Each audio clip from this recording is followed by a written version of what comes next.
श्रावण सुरू आहे म्हणून. नाहीतर या तव्यातली सगळी मच्छी मी एकट्याने संपवली असती. ऍक्च्युली पप्पांसाठी बनवायला लागतंय. माझा सकाळचा तोच नाश्ता म्हणजेच कांदे पोहे खाऊन मी निघालो कामाला.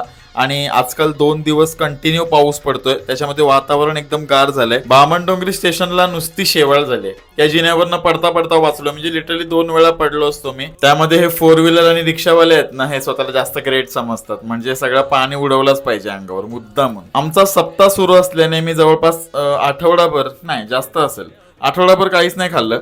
आल्या आल्या चॉकलेट खाऊन मी लगेच जेवायला बसलो. जेवायला आज खोबऱ्याची चटणी आणि बटाटी फ्राय केलेली आईनी. माझ्या आवडीचा मॅन्डेटरी छास आजकाल आमच्या डॉक्टर सरांना जास्त आवडतो. थोडा पाऊस कमी झालेला, म्हणजे ऑलमोस्ट गेलेला, पण निघताना यायलाच पाहिजे, आणि एका झपाट्याने मला सगळ्या पावसाने भिजवून टाकलं. घरी आलो तर नुसता मच्छीचा वास सुटलेला सगळीकडे. म्हणजे पप्पांना लागते त्यासाठी आई मच्छी साफ करत होती आणि मी काय सोयाबीनची भाजी आणि भाकरी खाल्ली. आपला व्हेज.